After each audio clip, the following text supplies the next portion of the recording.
أعوذ بالله من الشيطان الرجيم بسم الله الرحمن الرحيم Tadabbur Contemplation of the Quran Page 6 Surah Al-Baqarah ayah 30 to 37. It is about the story of Adam alayhi salam and Iblis. The story is mentioned 7 times in the Quran to suit the intended theme of each mentioning. The 7 surahs are Al-Baqarah, Al-A'raf, Al-Hijr, Al-Isra, Al-Kahf, Taha and Sad. 7 times represents 7 days in a week. We are to continuously be vigilant against the tricks of the shaitan, and the stories are a reminder of how our father Adam alayhi salam and his spouse were tricked. Ayah 30. And when he, Allah, said to the angels, "Indeed, I am placing a Khalifa on earth," they said, "Will you place in it someone who will spread corruption there and shed blood, while we glorify your praises and sanctify, purify your holiness?" He said, "Indeed, I know what you do not know. Inni ja'ilun fil ardi khalifah. Indeed, I am placing a Khalifa on earth. Inni, using indeed I, harfu tawkid for Arabic students. In this sentence is an emphasis against any other form of idea or circumstances. Example, it negates the idea that God initially intended humans to live in paradise, but due to circumstances ended up human living on earth. This is false. Placing human on earth was decided and confirmed to happen. Unlike if we, that is humans, say that we are going to do something, but it may not happen due to circumstances that arises. Khalifah, what does this mean? We look at the Quran, Surah 10, ayah 14. Then we made you successors, Khala'if, in the land after them, so that we may observe how you will do. This is plural, this is singular. The main basic meaning is people reproducing generation after generation, century after century, where we reference to Ibn Kathir. That is, replacing previous people in succession. To put into the context of this story, Khalifa, free will, thinking, being that breeds one generation after another. What is free will? Able to do whatever it likes, whether obediently or disobediently. Thinking, the ability to reason, that is a process happening in the mind. Example, to judge between right, wrong, good, evil, to justify, etc. Breeding, having children. The children grew and they in turn having children again. Which one of the creatures listed below fits as described? Number 1, animals. Free will, not thinking, breeding creatures. So this is not the one. Angels, no free will, thinking, not breeding creatures. They only acted obediently, so this is also not the one. Number 3, jinns and mankind. Free will, thinking, breeding creatures. So, from the above, both jinn and mankind fit into this basic meaning of Khalifa. However, in subsequent ayat, we will see the difference.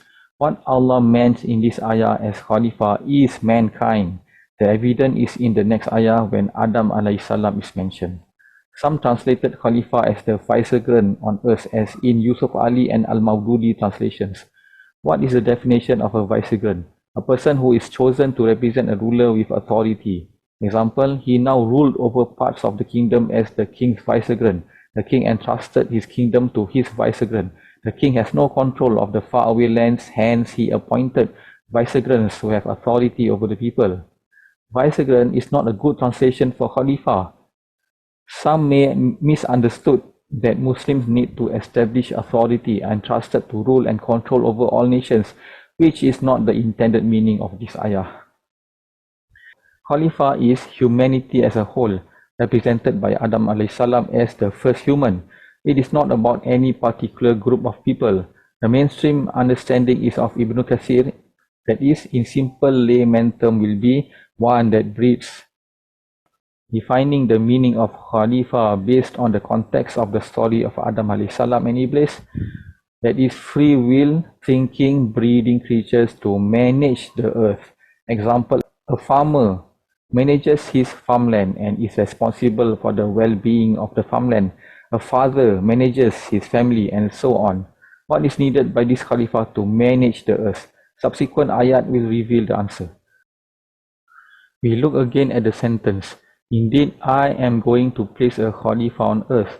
Allah gathered the angels and proudly made a declaration in placing a Khalifa on earth and not in paradise. It was an honorable role given to mankind to manage the earth. This is unlike the Christians' belief that human was created to live blissfully in paradise. But because of Adam's mistakes, God sent human to earth to suffer as punishment. It was a shame to be put on earth. This is what they believed. Because of differences in narratives, it resulted in different opinions of why there are sufferings on earth between Christianity and Islam. Christianity. Sufferings on earth are punishment of God for Adam's original sin. Jesus was planned to suffer and be killed on the cross so that anyone who believed that he died for their sins can sinlessly enter paradise. He suffered on behalf of the believers so that the believers can blissfully re-enter paradise. All those who disbelieve that Jesus died for their sins will go to hell. Islam. This life is a test by Allah, the God, and anyone who passed the test will enter paradise. Enjoyment, sufferings, and anything in between are all tests to justify which one of you did deserving acts to go to paradise or hell. Humans are not here as a sign of punishment. There is no need to baptize babies in washing off the sin of Adam and Eve. I never eat from the forbidden tree in paradise. Why should I bear the sin committed by another person?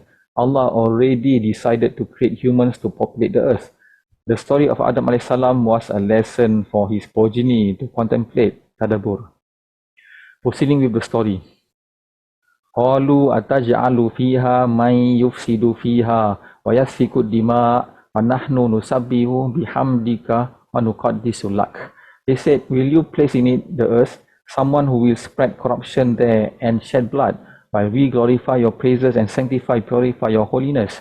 The moment the angels heard the mentioning of a new Khalifa on earth, they associated it with the jinns currently residing on earth, that is, before the creation of mankind. Evidence that jinn was created before mankind. Al-Hijr, ayah 26 to 27.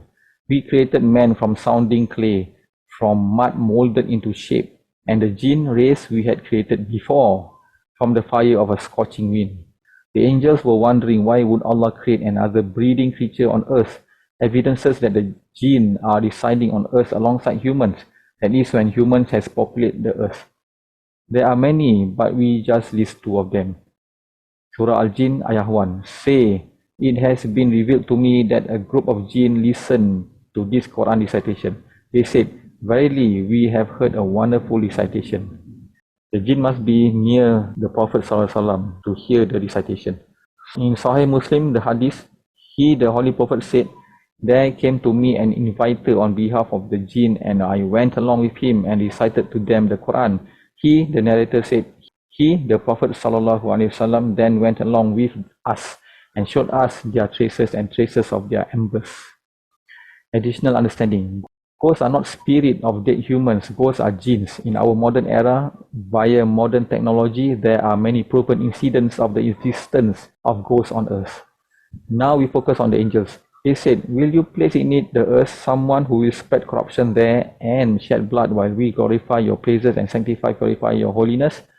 From many ayat in the Quran or hadith, we understand that the angels are not like robots who are just following programming codes. From their questions, we know that they can personally think and understand, the ability to reason, but they do not have the ability to disobey. No free will. How did angels know that this would-be Khalifa will spread corruption there and shed blood? The opinion of Ibn Abbas that the angels have seen how the jinns conducted themselves on earth and assumed that the new Khalifa, having the same free will and desires, will follow in their footsteps. وَنَحْنُ نُسَبِّحُ بِحَمْدِكَ وَنُقَدِّسُ لَكَ. While we glorify your praises and sanctify, purify your holiness. Guessing the reasons why the angels were asking Allah, since there were already evils on earth, they were thinking of the perfection of Allah by not putting in more evils. It may be logical to think that Allah should put the angels on earth who never commit sins. The angels who never disobey Allah will be the representation of the perfection of Allah to manifest on earth. Mankind with its sinful nature will be a sign of disregard to the perfection of Allah. It seems that the angels made a logical claim. What is the task of this Khalifa? وَمَا خَلَقْتُ الْجِنَّ وَالْإِنسَ إِلَّا لِيَعْبُدُونَ. This is in the Quran, Surah 51, ayah 56. I did not create jinn and mankind except to worship me. If the job of mankind is to worship Allah, then the angels are a better worshipper of Allah than humans. How do the angels have none of the bad qualities of the jinn and humans? The answer is in their words. While we glorify your praises and sanctify, purify your holiness, the actions of the angels are the opposite of the actions of the jinn and mankind. That is, spread corruption there and shed blood. Therefore, the lack of hamd, that is, God consciousness, glorifying, praising, sanctifying, purifying Allah's holiness, will cause evil to manifest and spread. Hamd determines the balance between righteousness and sins. The angels were wondering how could a creature having very little hamd of Allah and closer to destroying each other will be Khalifah on earth. People who had suffered and at the receiving end of evil will ask God, why not just make mankind like angels who never do evil and never experience sufferings, so that the world is a perfect place, so that children will not suffer from abuse, so that people will not suffer from war and destruction, so that humans can live in peace forever. Why did God create the imperfect humans to suffer on earth? It is asked this question that make them believe that there is actually no God to begin with. We are not created by God and was just a product of accidental biology. If there is a perfect God, surely humans should be perfect and living blissfully on earth. Why not God create a perfect earth and perfect humans? We see that this is an irrelevant question. Number one, it is wish to live perfectly in bliss with no hardship and suffering. That is living in heaven or paradise, not earth. God intended to put humans on earth with a purpose. Number two, it is wish that humans do not commit sins. That is an angel, not human. If humans are exactly like angels, then there is no point in creating humans and no point in creating earth. Conclusion, if earth is not paradise and humans are not angels, then what is the goal of being human living on earth? We look at Quran, Surah 49, ayah 13. Indeed, the most noble of you in the sight of Allah is the most righteous taqwa of you. In Sahih Muslim hadith, verily Allah does not look at your appearance or wealth, but rather He looks at your hearts and actions, at your taqwa. The goal of being human is to strive in becoming righteous, having taqwa. Why? If the majority chose to be righteous, having taqwa, the world will be a safer place. The end result for the muttaqeen, people with taqwa, is that they deserve to return back to paradise. The angels asking the question was not because of doubts in the wisdom of Allah. That's why they immediately say, we glorify your praises and sanctify, purify your holiness. To affirm of Allah's wisdom, Allah did not get angry or forbid them from asking.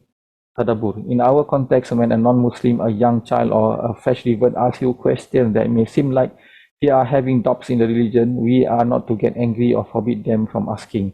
It may be that it was sincere question asking for clarification. Allah replied to the question of why put another breathing creature on earth by saying, Inni a'lamu ma la ta'lamun. Indeed, I know what you do not know. Inni a'lamu. If you know Arabic grammar, we see that the word I is mentioned twice. Indeed, I know. Inni, this is the Arab, the brief Arab. Inna harfu tawkid wa nasbin. Al-ya' mutakallim ismu inna mansub. Indeed, I. A'lamu, the brief Arab. Fi'il mudari, fa'il ana, jumlah fi'il wa fa'il. Khabar inna marfu. I know. Indeed, I know what you do not know. It is a show of great emphasis, a negation of the doubts of the angels. Absolutely no doubt that I am the all-knowing and I know everything of what I am doing that you do not know. Trust me. For an atheist who reads the Quran up to this ayah will think that this is not a reasonable reply. It was like someone doing something that seems illogical, and when asked, why are you doing this? The person just answered, I know what I am doing, without explanation. He did not answer the question. He has to be patient and continue reading. Subsequent ayat will tell us that Allah did reply to the angels in a practical manner. And the replies kept going until the present day and beyond. Allah is proud to declare that He knows why this Khalifa is created, with all the desires, temptation, physical weakness, dislike of rules and prohibition, forgetfulness and distraction from the hamd of Allah, to be arrogant, having free will to disobey. And yet some of them overcome all that by choosing to be pious in worshipping Allah and controlling themselves from evil desires, choosing taqwa, becoming slaves of Allah over personal desires. This is super amazing. The angels should be amazed too, as angels do not have those physical weakness or temptations. It will be easy for angels to obey, doing the hamd and worship Allah. People of taqwa, the muttaqin in the likes of the prophets, messengers, and people who live by the teachings of the prophets, peace upon them all. This is one practical reply to the angels' questions. The next ayah will showcase another reason for the creation of Adam alayhi salam. So far, we have explored the differences between human and angels, but we have not explored the differences between human and jinn, where both are living on earth. Tadabbur, indeed I know what you do not know. This is teaching us to put trust in Allah in whatever circumstances, since He knows everything. Sometimes something bad happens to you and you have no idea what is the hikmah, blessings, wisdom behind it. Allah knows everything and He knows why this is happening to you. Due to His wisdom, something that seemed bad to you is better for you in order to save you from something that is far worse. Example, going to hell after Judgment Day. Even though the angels were true in saying that mankind will spread corruption and spill blood, however, there exist people who are pious and striving for taqwa, and that was enough to make Allah very proud of them in front of the angels. Knowing this will boost and encourage us to increase our worship and good deeds to please our Master, despite the difficulties and challenges of being a weak creature. He knows your struggles, your difficulties, and in spite of that, you are able to maintain your taqwa. He is proud to showcase you to the angels like how He showcased Adam alayhi salam to them in the next ayah, to prove to the angels the justification of the creation of Khalifa on earth and why this Khalifa is superior than the angels. Additional thoughts. When Allah spoke to the angels, do the angels hear a voice, and in what language? Or is it just an inspiration in their mind? Allah, He said, is a verb with a dual, hence not mere inspiration. However, there is no evidence of how it was spoken and in what language or sound.